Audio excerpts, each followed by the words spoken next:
Alright, Shalom. First and foremost, I want to give all praises, honor, and glory to the Heavenly Father in the name and His only begotten Son Yahweh, Ba'ashem Eloshai, Ba'ashem Rachak Wadash. Alright, the bonus being to the apostles and others at Great Millstone who rule well and taught us this 100% truth. Much peace and blessings be unto you all who would like that to push not this word of thought, truth, and sincerity. To all you I can say Shalom. I am the accurate. I am from the servants Yahweh Yahushai. Can't come in with the, quick video, quick lesson based off of an article entitled Ukraine's grain exports, which that word export, basically means a transportation of production from one country to another. In simple terms, digressing back, it says Ukraine's grain exports are set to resume. For the world's starving populations, this can't come soon enough. Which, hey man, it started off the Lord's visiting this face. It's like the Lord's visiting the earth, man. All right, why? Because hey, the days are nigh, man. All right, what does it say in Romans the 13th chapter, verse 11? Now it is high time to wake out of sleep. All right, for now is our salvation nearer than when we believed. Roughly paraphrasing right there. Why? Because you see all these signs coming to pass. These birth pains, if you will, as certain I can label it as, and that's what gets our hopes up, and we understand that with that being said, the kingdom is coming soon. All right, this article basically going into a famine throughout the whole world is a sign for the kingdom.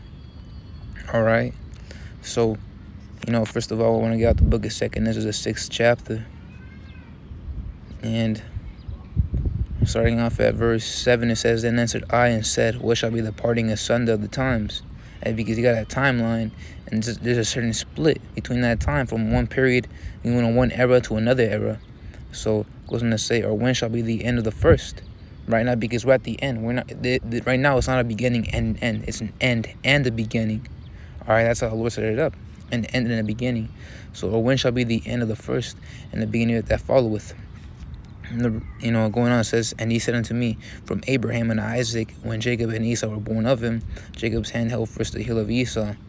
All right, which was a spiritual, for that to happen, because it would represent in the latter times where Esau would be ruling first, and after him Jacob. For Esau is the end of the world, and Jacob is the beginning of it that follows, which is where you get your, your phrase, new beginnings or something like that. If I can get out the quote.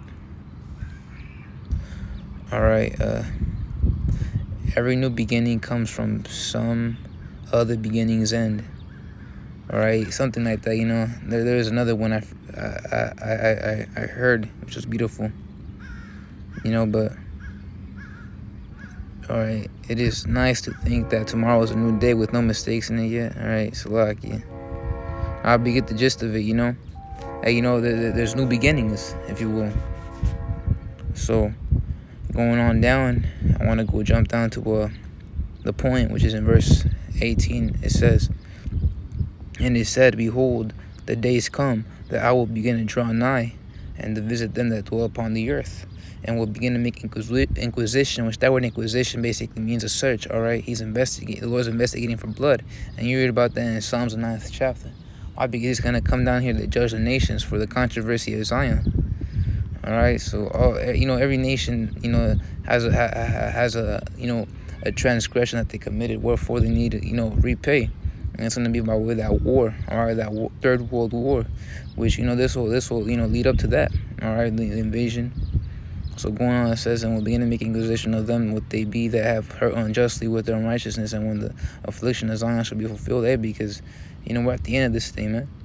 All right, the affliction of Zion is about to be fulfilled. All right, we understand, we believe that. All right, and it could be by the end of this year, early next year, mid next year. I don't know. The Apostle Taharas had to give out, a statement on that.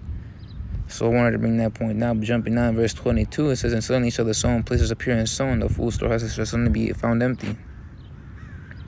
Which those storehouses are your modern day supermarkets and such and such. Your meat market, all that food is going out, especially the most demanded thing, highly demanded product in the whole world, that being grain. All right, your wheat, your bread. So We're in the article. Jumping now, says after months of fears over global food supplies following Russia's invasion of Ukraine in February, a deal to unblock the transport of Ukrainian grain has just been signed in Turkey. All right, and if I'm mistaken, it's between Ukraine, Turkey, and the EU. All right, pursuant to there's another video going into how Russia basically, because with this whole new deal, and they're trying to prevent starvation from happening, in certain areas of the world right now. But you had Russia, you just had Russia like a couple hours after that, if I'm mistaken. What they did was they ended up with the I forget what kind of missile it was, but they ended up bombing one of the ports over there. All right, the Odessa port, which that was going to be one of the ports where Ukraine was going to export their grains and all that stuff to other places. Why? Because Ukraine is one of the along with Russia, are one of the top countries that distribute wheat. All right, they're one of the top suppliers of wheat. All right, and that's pursuant to an article which is entitled "Wheat Production by Country 2022." Jumping down, it says wheat is the second most. All right, to one of the second article, and it's like the second paragraph in this article, second paragraph in this website.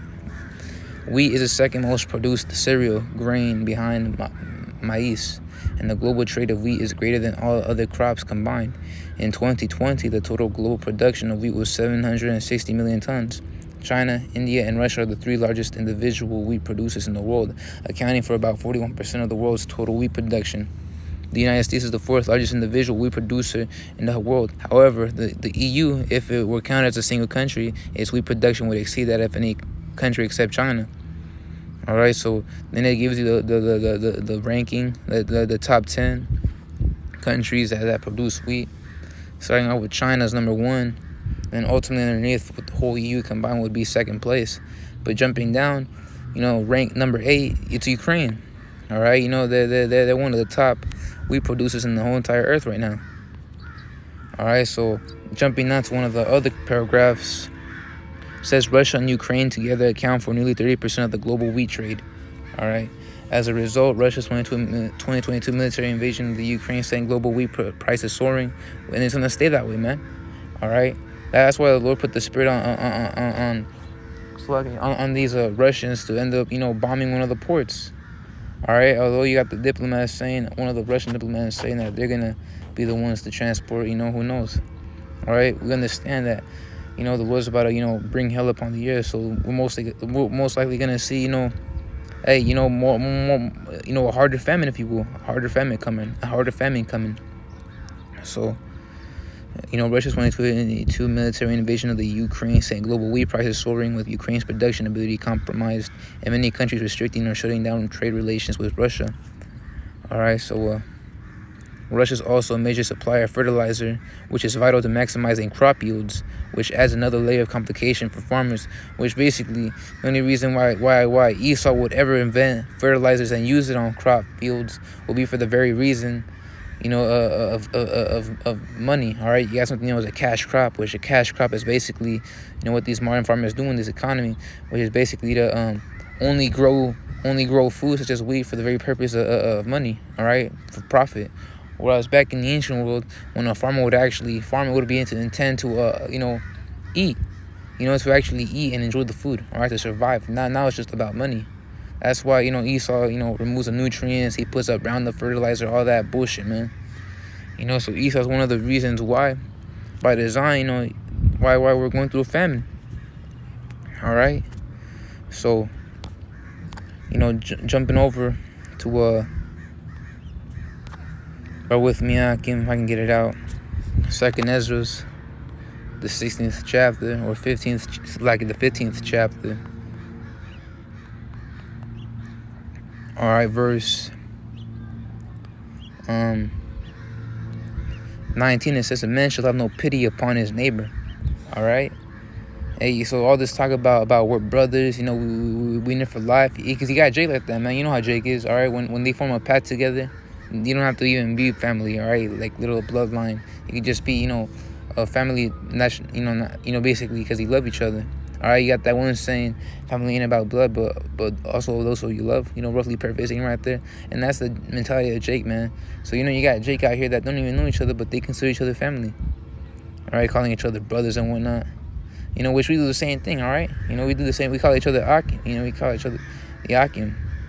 You know, but likewise with Jake. But very soon in that day, Jake is gonna get the, you know, basically, you know, go, you know, get away from that mindset, right?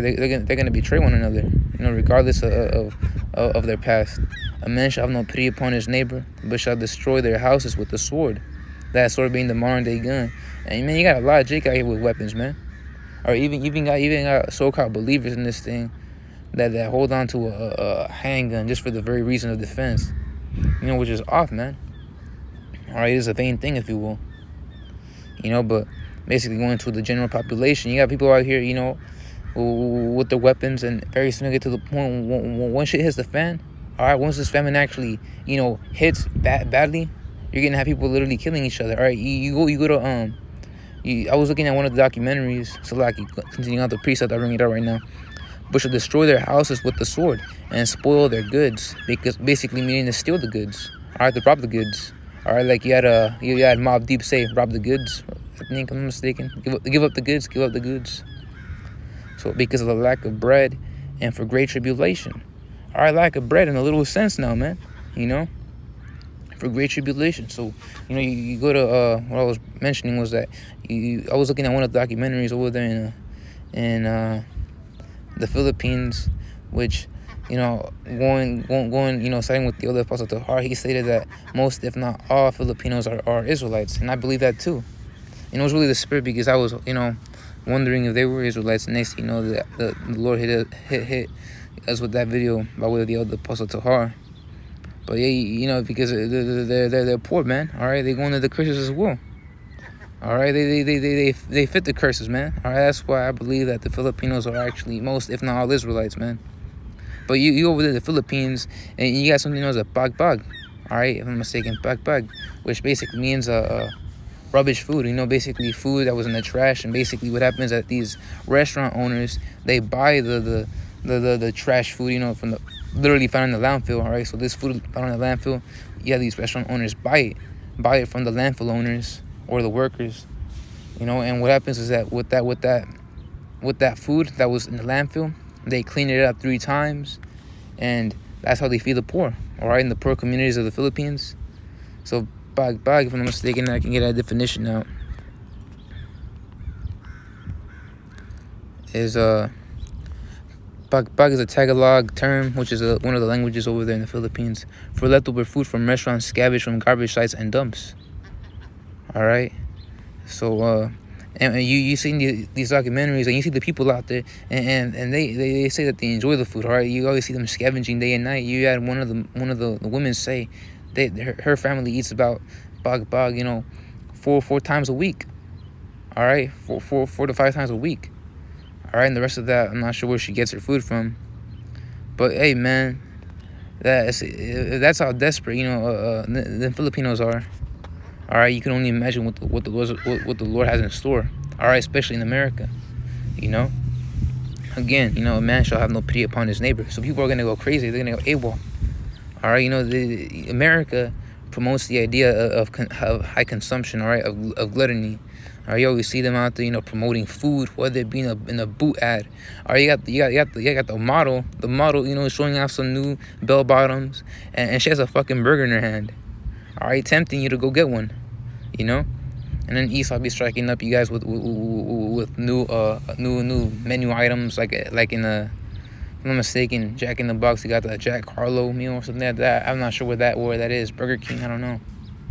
But hey, man, you know, people are accustomed to a lot of food. All right, you know, a lot of junk food. Just imagine when shit hits the fan. All right, you're gonna have an actual famine hitting America. Hey, because things have dialed down. All right, you notice things have dialed down. All right, they were heavy last year. Now they're kind of slowing down. All right, with that, after that whole, you know, after that whole truck driver shortage, things have dialed down from there. But eventually it's gonna hit the fan again, and it's gonna stay that way, man. And we want to understand that, because everything is in for a point in time. So there's a book of Habakkuk, the 2nd chapter, verse 3. It reads, for the vision is yet for an appointed time. All right, appointed time. That word appointed means, all right, determine or decide on a time or a place. All right, so the Lord decided beforehand a certain time it would hit the fan. All right, it ain't gonna be whenever you want. It's not gonna be right now. You have to wait, man. All right, because it's a progression. The Lord deals with progress.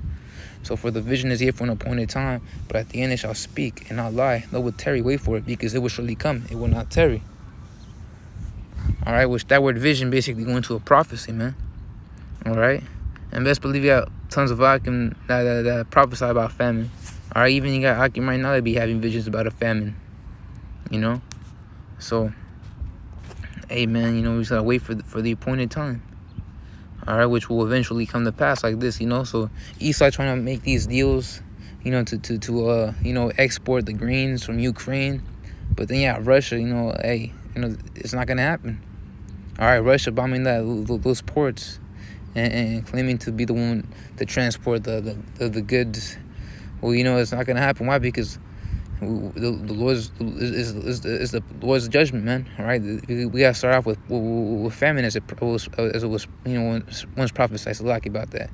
Hey, you know, it's a plague. You know, a plague being a famine. So going back to the CNN article,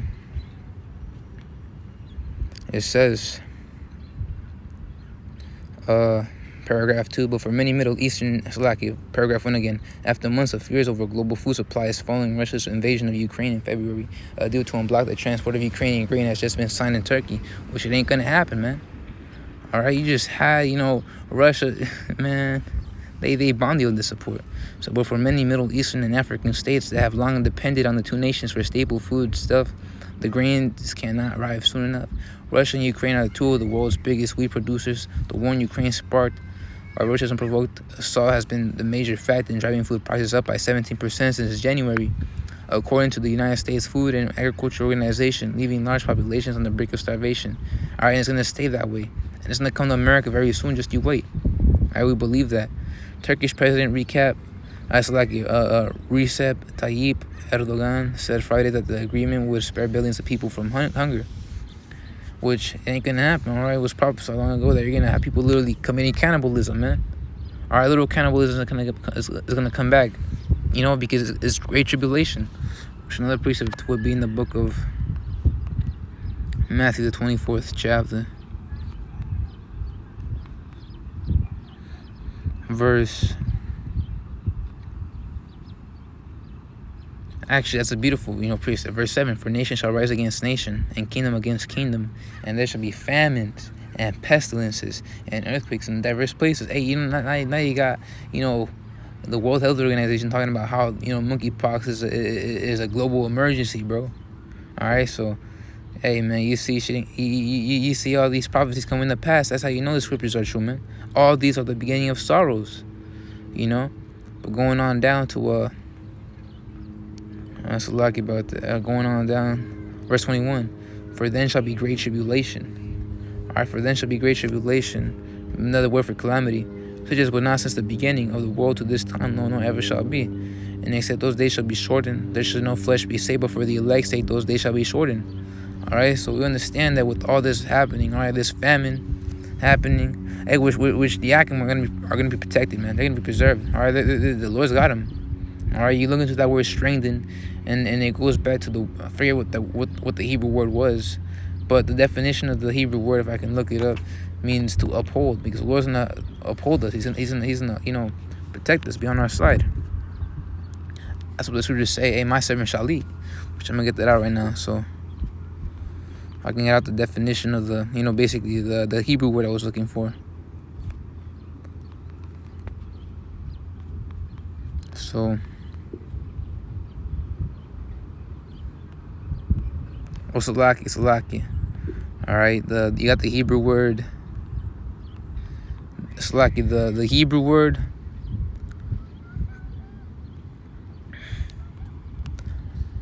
Chazak means to strengthen. All right, that's what I want to bring out. You know, the Lord's gonna uphold us.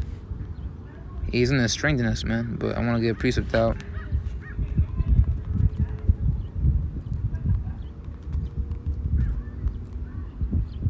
And this is the book of Isaiah, the 65th chapter, verse 13. Salakia. Yeah, verse 13. And it reads, "Therefore, thus saith the Lord Yahweh, behold, my servants shall eat." And that's one thing to know, the name of the Heavenly Father. All right, if you claim you're a prophet, yeah, you guys name, you guys are using Yahuwah, all right, Yahweh, you know, Jehovah, you're calling the Son, Yahushua, Yeshaya, Jesus, Christ, all these bug out names which aren't the true names, all right, they have no power, Hey, you're not gonna be protected, man. All right, the Lord ain't gonna deal with you. All right, one of the elders over there in North Carolina even did a breakdown on that. Went into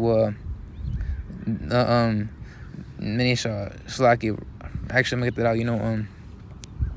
out. Slaki, if I can find it. Depart from me. All right, this is the book of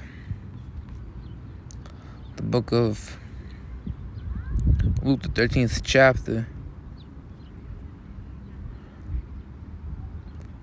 Verse.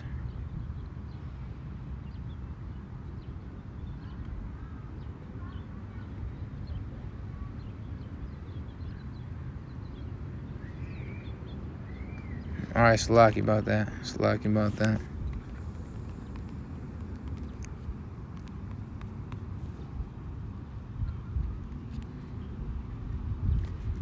All right, the book of Matthew, the 7th chapter, verse 20. Wherefore by their fruits ye shall know them. Not everyone that saith unto me, Lord, Lord, shall enter into the kingdom of heaven, but he that doeth the will of my Father which is in heaven. Many will say, which are the true men of the Lord, the true prophets, the servants of prophets, are the ones actually giving out the true name, various sorts. Many will say to me in that day, Lord, Lord, have we not prophesied in thy name, and in thy name have cast out devils, and in thy name have done wonderful works? And then will I profess unto you, I never knew you. Depart from me, ye that work iniquity. Hey, so, the Lord's not going to defend you in that time, man. The Lord's not going to defend you in that time. So, amen. The Lord's not going to feed you. The Lord's going to, basically, you have to scavenge for yourself. And it goes to the point where we're going to see a bunch of these people out here, a bunch of these, professed godly men, and they're gonna, go animalistic mode, man. They're gonna act like a goddamn beast, all right, an animal. So, Isaiah the 65th chapter, going back, Salakia, verse 13, it says, "Therefore thus saith the Lord Yahweh, behold, my servants shall eat, but ye shall be hungry. Behold, my servants shall drink, but ye shall be thirsty. Behold, my servants shall rejoice, but ye shall be ashamed." Hey, see, the Lord's going to protect his servants. The Lord's going to feed his servants. It could be where you could find a can of beans out of nowhere. All right, Eli in the book of Eli. He found, the scriptures hidden in rubble. It could be the same way, man. Behold, my servants shall drink. It's like my servants shall sing for joy of heart, but ye shall cry for sorrow of heart, and shall howl for vexation of spirit. All right, so, hey, man. With that being said, I'm just going to end it off right there. So, I want to keep going on to the article, the CNN article. It says, in the coming days, we will start to see the start of ship traffic, and many countries will have a breath of fresh air. He said, the conflict in Ukraine has significantly altered commodity trade, production, and consumption in ways that will keep prices at historically high levels through the end of 2024. All right, I'm just going to leave it right there. But going on down, it says how various other countries, such as the Middle East, Lebanon, Tunisia, Libya, other African nations, such as Eritrea, they're all, a lot of them are all, being impacted negatively, all right? Because, Egypt, if I'm mistaken, Egypt is one country where majority of its, wheat imports come from. Eritrea is the African country where all of its wheat imports are sourced from Ukraine and Russia. The Lord's gonna, fuck America up very soon too. All right, he's messing with the whole world for the very reason of the kingdom, man. All right, because the Lord ain't gonna sustain the kingdom. All right, at the end, he's gonna, basically make it collapse. All right, so we're seeing going on how the Lord shall rule the kingdoms. That was Ecclesiastes, the 3rd chapter. All right, I'm gonna end it off in book of Sirach. That's like the book of Sirach. Happy ending for this. For the Yakim. Happy ending right here. I'm gonna end it off with the happy ending for the Yakim. The 10th Isaiah, the 10th chapter, or the 10th chapter. So verse 3 says, an unwise king, and these unwise kings being the heathen nation, starting off with Esau, an unwise king destroyeth his people, but through the prudence of them which are in authority the city shall be inhabited. All right, but the prudence of them which are in authority, which will be us, hey, we're gonna keep the city inhabited, man. All right, you got people out here, already bucking up against Biden, because Biden is the worst fucking president in the whole history of the United States, man. All right, best believe that. You look into these various polls, and they all say the same things. All right, even Democrats that support this, that support this clown, hey, they're starting to go against their decision, man. Hey, so it's all negative eyes on this guy, man. So going on verse 4, the power of the earth is in the hand of the Lord. Now you see, so the Lord is in control. He's about to fuck some shit up, man. Excuse my French. The power of the earth is in the hand of the Lord. And in due time he will set over it one that is profitable. And that one that is profitable being that one that is profitable, Salakia, is Yahweh Shai, Hamashiach. All right, you gotta give out the Hamashiach. But hey, that's gonna be Yahweh Shai. It's gonna come down on so-called UFOs, that being the chariots of the Lord, as a so-called black man in his full glory, coming to destroy but deliver his elect. And from there he's gonna subdue all the other heathen nations, and boom, man, you got the kingdom right there. But that being said, I'm gonna end it up right there. To the next one, I say shalom.